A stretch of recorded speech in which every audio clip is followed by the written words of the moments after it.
Please join me in the pledge. I pledge allegiance to the flag of the United States of America and to the republic for which it stands, one nation under God, indivisible, with liberty and justice for all. Call the roll, please. Schutz. Here. Mr. Jester. Here. Ms. Romeo. Here. Ms. John. Here. Mr. Sharon. Here. Colonel Hassenlock. Here. Thank you. Special guests and recognition tonight? No special guest this evening, although we do think our guests are always special. Okay. Architects report. No architects report this evening. Departmental report. We do have a departmental report this evening. We have a very special group of people that I'd like to introduce you to. Mr. Ken Gray, who is our PE teacher at Park Lane, and he is going to present to us this evening, along with a couple of his students, which he'll introduce, some information about a special project they're doing, and talk a little bit about the elementary PE program at Park Lane and in the Lawton Public Schools. Mr. Gray, if you would. And by the way, I did not, that's not my bike that I parked here, okay? Illegally parked, right? Well, thank you very much. About a year ago, I found an organization out of California called Trips for Kids, and checked into it. And the Trips for Kids organization, they will provide us 5 Trek mountain bikes, 10 helmets, bicycling gear, jerseys, water bottles, as long as the group or the school will teach bicycle safety and take the kids on a minimum of 5 rides per year. I researched it more and started reading about it, and I thought this is too cool. This is something that our kids would really benefit from. I teach unicycling, or I've taught unicycling for about 15 years, and it always surprises me that 5th graders can't ride a bicycle, and some 5th graders, can't ride a bicycle. Every year I have 2 or 3 students I teach how to ride. So anyhow, we end up getting the grant for the bikes, and got those in. Now, I've been working with the Cricket Crank Bike Shop here in town, Dan Kite, and I talked to him about getting 24-inch mountain bikes and used ones and fixing them up so we could have enough for every child to ride in our classes for 4th and 5th graders. And he's been working on those. He's put new tires on them and brakes and fixed them all up. And through the generous purchase, 16 more bikes, more helmets, bike tools. I got a bike stand to work on them. He's going to work with me on teaching me how to do bike maintenance and repair on them. And we have, where I'm from, Park Lane, we have a park, Henderson Park, right behind the school, which is great. And at first we're going to go on the park and we're going to ride throughout the park with the kids. And the Lawton Police Department is going to help me with their bike patrol. And they're going to teach bicycle safety, and we're going to ride with the help of parents. We're going to be riding through the park. Then we're going to venture from there to a farmer's field, wide open area, just get the kids riding on them in a safe environment with a lot of parent supervision. And then after that, I'd like to take the kids to the Wichita Mountains Wildlife Refuge to ride. There's a fire road below Mount Scott, and I'd like to take them on that and see how they can do, and maybe around Lake Latonka and different places. And it's something, with the help of parents, hopefully I'll be able to do that, fixing my trailer up to haul them. And I look forward to testing it out. Today was going to be our first day, and the weather just didn't quite work for us. But next week we have it scheduled in, weather permitting, and we're going to get these kids, and we're going to go, and we'll see how they do. Thank you. Thank you very much. You will call us when you're going to ride, so we know that the weather's going to be questionable. Is that what you're telling Questionable? Yeah, that's right. I think you brought a couple of your students with you. Mosier's a 5th grader from Park Lane, and I brought her this today. Week with the Southwest Fit Kids at Memorial Hospital and had a meeting, and these 2 students both spontaneously spoke to a room full of adults last week, and it was pretty impressive. Now, they tell me, now that they knew they were going to be on call tonight, that they've prepared and they've got a little more structure. But they were great, just speaking from their heart. And so, thank you, and go ahead, sweetheart. I'm Kylie, and I think one of the reasons that Oklahoma isn't a very healthy state is because we don't have a very big variety of fun exercises. Mr. Gray teaches us a lot of fun things like hunting, archery, unicycling, fishing, and boating, just to name a few. Park Lane is one of the healthiest elementary schools in Lawton. Mr. Gray teaches us many things that we're probably not going to forget, and if other people were taught lots of fun things like this, I don't think they would either. If we were to get a bigger variety of exercise in Oklahoma, then imagine the impact it could have. That's why it's so important just to get out into our community and to tell them how unhealthy we are and to just get fun exercise. Thank you.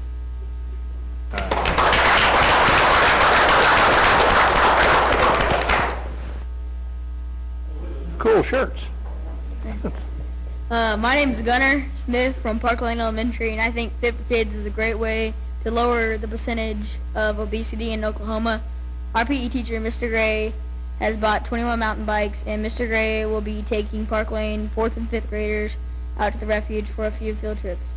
But a couple of students still do not know how to ride a bike, so Mr. Gray will teach them, and Mr. Gray does a lot of other fun activities like fishing, unicycling, boat safety, roller skating, archery, and last week everyone in 5th grade besides 2 people got their own hunter's permit.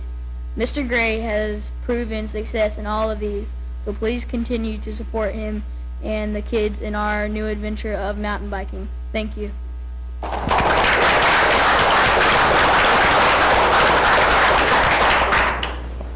Thank you, Mr. Gray and Gunnar and Kylie. And you're right. We all need to find something that we can do to be a little healthier. And it's great to see that you guys are leading the way for us. So thank you very much, and appreciate you coming this evening and sharing with us. And if you don't secure that bike, Dr. Schutz will be demonstrating for us here.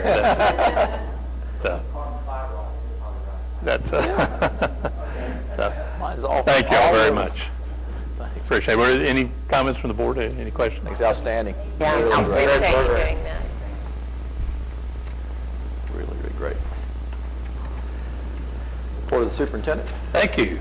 Under item 7A, we have an information item this evening on the budget update. Actually, not much has changed in the way of dollars and cents, but again, as we talked about earlier, Mrs. Branstetter presenting to you some of the intricacies of the budget so that as we do make these adjustments, we can have a better understanding of exactly what it is we're saying to you. She wants to talk to you a little bit this evening about the revenue sources and also the building levy. If you'll remember, we talked a great deal last meeting regarding the general fund.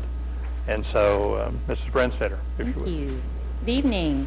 At your places, I did a little history for you, so I've placed a little bit of information, a little more in-depth information about each of the different types of sources of revenue that I'm going to go over kind of briefly with you tonight. Okay, my first page, on page 2 of the agenda, it actually has a summary of each one of the different types of revenue that I'm going to review with you just a little bit. You can see the first one that's listed there, and again, this information is only as of collections from July to November 30th. The first one we're going to talk a little bit about is the ad valorem collection, which is the current ad valorem, and as you can see, we haven't collected anything. Normally, we don't collect anything until years ago. It used to be January 1st, but since the county has updated some of their accounting procedures and that sort of thing, we are now beginning to get part of that collections in the first week in December, and indeed we did receive some of that money last week. But as you can see in the next column where it talks about the annual year-to-date, last year we collected $14 million of ad valorem money. The next column talks about the projected, and we're going to talk a little bit about how we are coming up with those budgeted figures also here. So right underneath there, we talked about it, so it shows $15 million is what has been levied. Normally, we only budget in about 96% of that. We're never going to say that we're going to get it all, because normally we don't. You always have prior and delinquent taxes. So we're only going to go with 96%, and so that's where we came up with the $14,788,000, which is only a slight increase of $283,000, and that's what we budgeted on the far right column. We budgeted $14,750,000. So that's kind of where we came up with that threshold to be able to budget the money. Now the next one talks a little bit, oh, I forgot to mention, what is an ad valorem tax? And what that is a tax collected on real, personal, and property taxes. Just a brief definition of that one. Okay, the ad valorem prior year, at this time last year, we collected $147,000. At the same time this year, we've collected $222,000, which is an increase of about $75,000 or 51%. So when we move over further, at the same time year to date, last year we had collected $343,000. So we are year to date, and then we're going to budget $331,000. So we didn't go all the way that high, so we went with $300,000.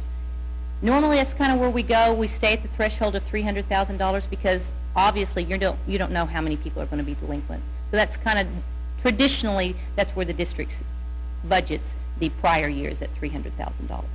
Okay, so down further, we're talking about the 4-meal levy and the definition on the 4-meal levy. It is a levy that was set into place during what was called the separate schools.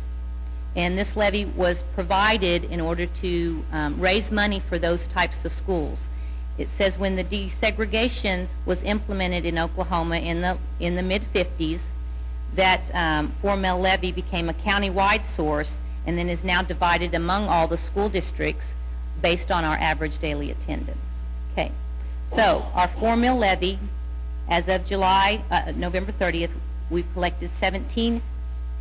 In the prior year at the same time, we had 17,000. This time, right now, we had 23,000, which is a 35% increase. So you go across and you can see year to date we had 1,000,008. So we are projecting at that same rate of about a 37% increase. So we budgeted about one.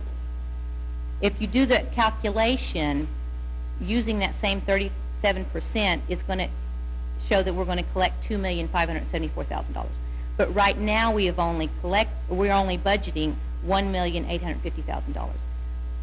These are just formulas projecting it out. We normally don't go back and change the revenue until at least January or February. And then we'll come back again with these same figures so that you can see whether or not we have a good basis on whether or not we can actually increase the budget or not. So at this time, these are just information for you right now to kind of go by.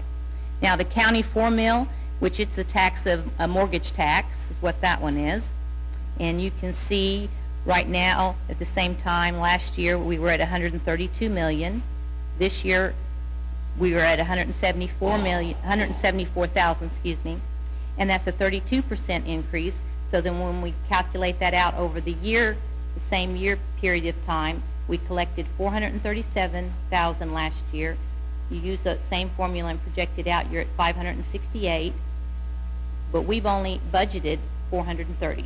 So it's, again, projecting to be more than what we've budgeted.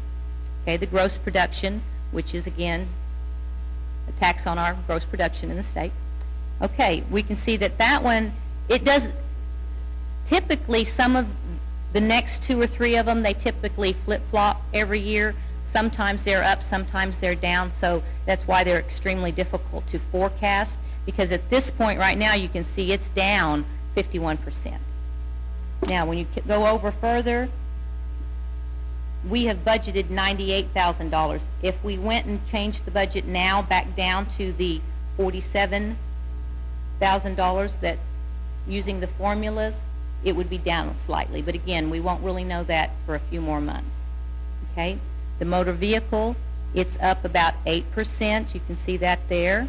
Again, all we have budgeted is the $6,337,000.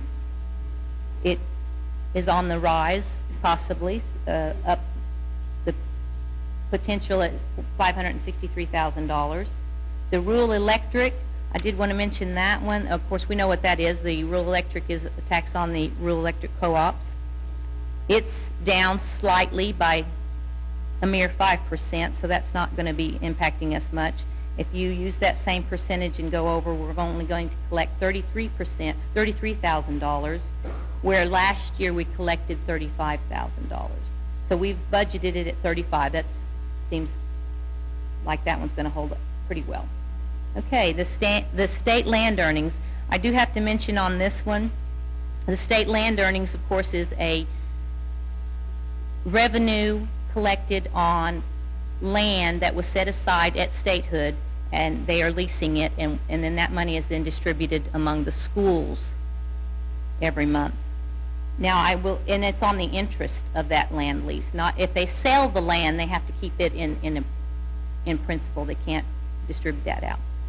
But right now, at the same time, last year we had $696,000.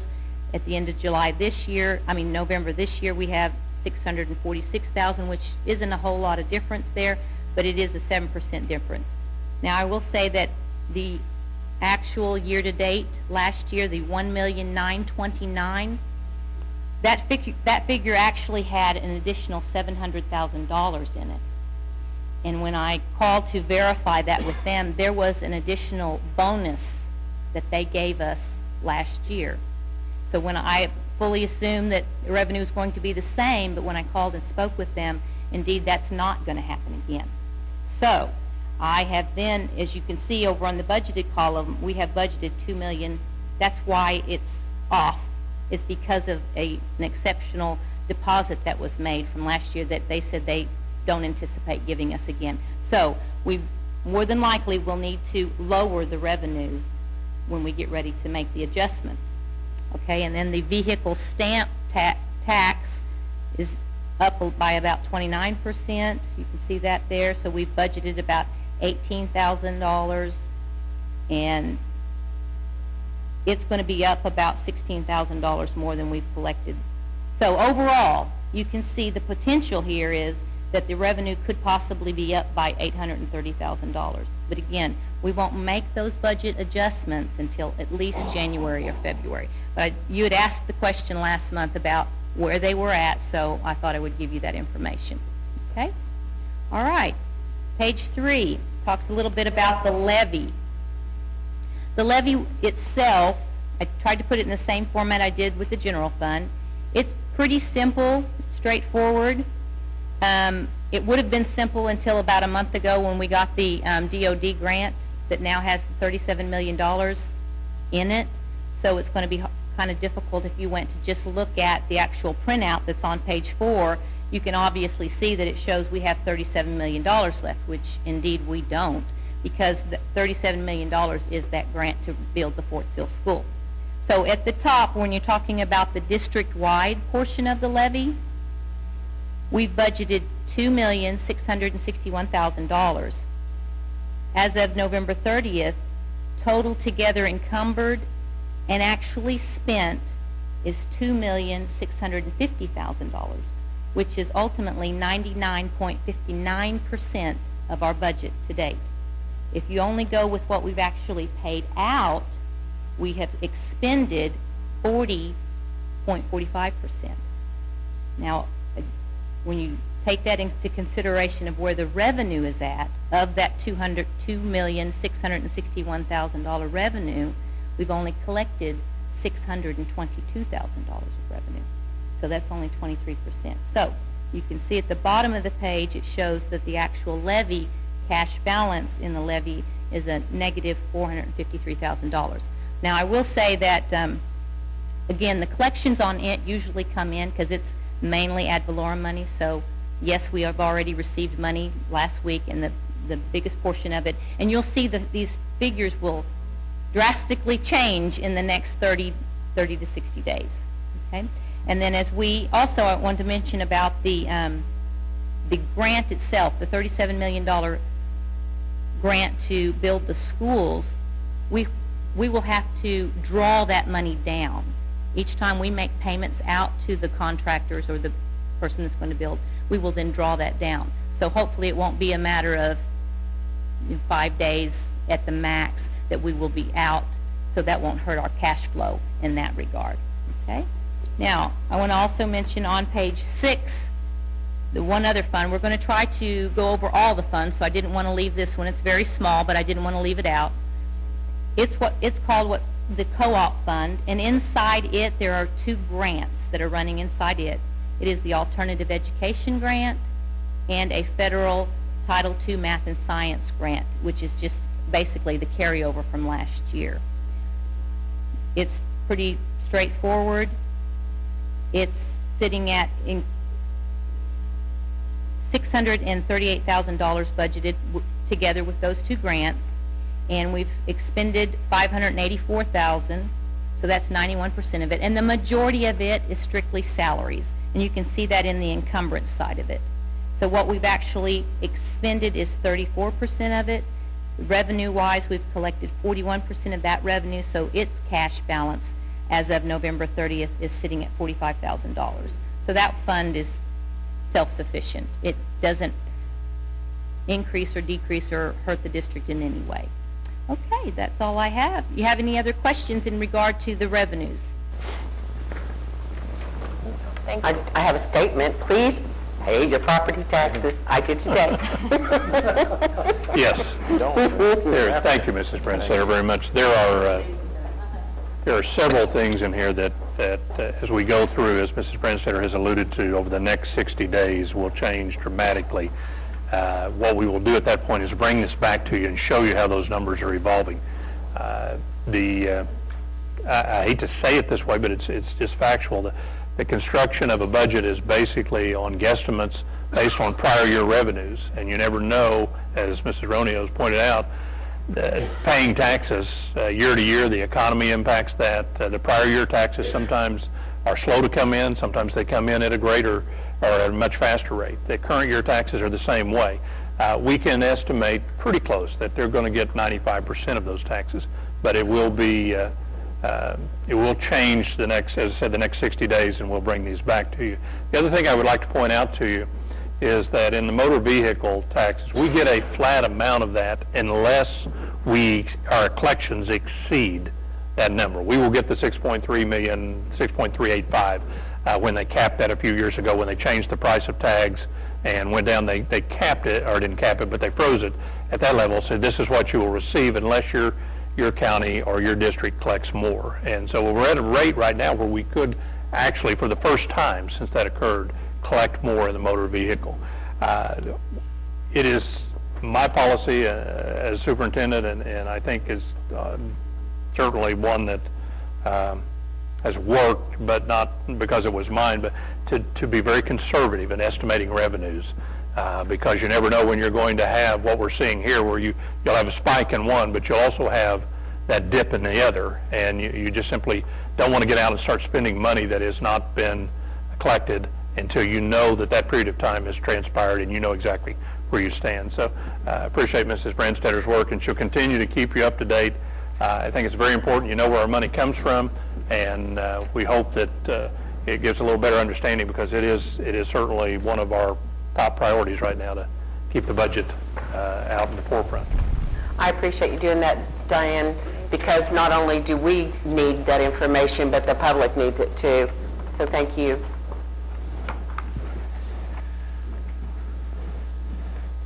Under item 7B, I would ask consideration action regarding to approve the revision of policy DNAA, the evaluation of administrative personnel. Mrs. Ellis has submitted that this evening. If I may, I would like to cover it with you. If you have questions, she's here to answer any of those if need be. That appears on page 10 of your agenda, and it is the addition basically of one word and one sentence that is shown in your agenda as underlined. That one word being adding the word principal to the sentence, all evaluations, to say all principal evaluations shall be made in writing utilizing McReal's principal evaluation system, and then listing the name of that and where it appears. Then the next sentence is a new sentence. All other administrators will be evaluated using the Administrator Minimum Performance Criteria Assessment, DNAA. What basically we found is that the McReal system does not fit district level or non-principal administrations. Now, they're working on a new tool to do that, and it would be my recommendation that be adopted as soon as it's available. But the principal's evaluation doesn't work to evaluate the director of transportation. So we simply will continue to use the same evaluation tool for those folks we've been using until there is a new one developed. And that's what we're recommending in this policy change. Move for approval. Second. Call the roll, please. Mr. Jester? Yes. Mr. Sharon? Yes. Ms. Romeo? Yes. Ms. John? Yes. Dr. Schuetz? Yes. Thank you. Item 7C is a first reading. Is your choice whether to take action this evening or not. It appears on page 12 of your agenda. It is there for your consideration and action to approve the adoption of policy FMC, organizational sponsors. This policy is just simply to try to make sure that we avoid any issues in the future regarding conflicts between relatives and sponsors that are in charge of groups that might have students that are involved. It simply is the practice of eliminating those individuals from participating in the judging or selecting of judges for student tryout situations, and those we have those all through the district. It does not eliminate the individual from being involved as a sponsor, just simply from being in the judging portion of that. It's to the second degree of consanguinity, which basically is to down past your own child to a niece and nephew, and then after that there's not an issue at all. So it is simply there. I would like for you, if you have not, to be sure you read it. I'll be glad to try to answer any questions. We're just simply trying to ensure that our processes have fairness and integrity in them. And Read those? Yeah. Any questions or any I have discussion? none. Move for approval. Well, the only question, I have a couple of a question just for, what do we have that you actually have to be voted in? Is that just cheerleading? Is that the only thing that we have? What other no, organizations could it be? actually there are a number of groups out there that sponsors will bring in judges to do. We're talking about musical groups, we're talking about pom, cheer, those type of groups. But anything that a child will be omitted from based on the process of a tryout would fall under this particular policy. Okay. Have we had a problem with this? Is this why a policy is being enacted? Truthfully, no, we haven't had a major problem. As a matter of fact, I don't know of any problem at this particular time. Just simply a recommendation to try to avoid that situation from coming up. We do have a couple of scenarios in the district that are awkward, and we want to make sure that doesn't become. Because I thought it was kind of embarrassing that we have to create a policy on something that you think would be common sense, but I understand. So go ahead. You've answered my questions.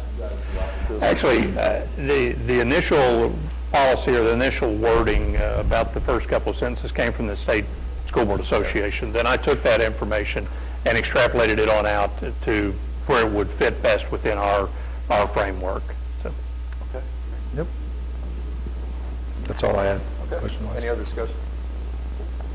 Entertain a motion to approve? Sure you did. Motion on the floor. All right. I'll second. Call the roll, please. Mr. Sharon? Yes. Mr. Jester? Yes. Ms. John? Yes. Ms. Romeo? Yes. Dr. Schuetz? Yes. Thank you. On item 7D, I would ask your consideration and action tonight to approve a proposed improvement at the Lawton High Baseball Complex. That appears on page 14 of your agenda. It is through the hard work and dedication of our baseball coaches that they've gone out at Lawton High, that they've gone out and solicited help and funding to have a restroom concession facility built over there, and they've been able to raise the funds and get the product done. And Mr. Brierton and Mr. Passmore, which I think they're over here this evening, and they have, through their hard work, secured all that's needed to do this. The only thing the school district will do is lay a sewer line to connect the building to the sewer, and the rest of it they have secured materials and the labor to get it done. So I would ask your approval of this. You can see it is a handicap accessible restroom. Currently they've been using a trailer over there for their concession stand functional but unsightly and not real practical. So the restroom facility will be, if nothing else, will be a real benefit, so the students don't have to go, or our fans don't have to go all the way down to the wrestling gym to go in. Yeah. Maybe informational or bragging purposes, how much is this going to cost? Because we don't have a price tag in front of us, I don't think, of how much this, how much you've raised to be able to get this done. Actually, it's not as high as it looks. You want me to step up or- Sure, Oh, yeah. please. Sure, Terry, go ahead. It's not as high as it looks. It was donated. Atlas Tuck is donating all the concrete, manpower, all the materials to put it down. Pat Rooney Electric is donating all the electrical. I just want to know kind of the value that we're getting, because, I mean, you guys are providing that. We're probably getting a $25,000 building. Okay. And our baseball booster club is giving $2,500 to buy the building. Right. But that was at a cut rate price. All the other labor and everything probably runs about $25,000. Very good. Good job. Right. Really good That's what job. you'll get out of the deal. Yes. But we don't have any bathrooms over there right now. Yeah. Right. So at least if we hold a regional, we can hold one now. Before we could. Very good. So if you'll pass it, we'll get it going. Move for approval. I think we'll have a problem. I rest my case.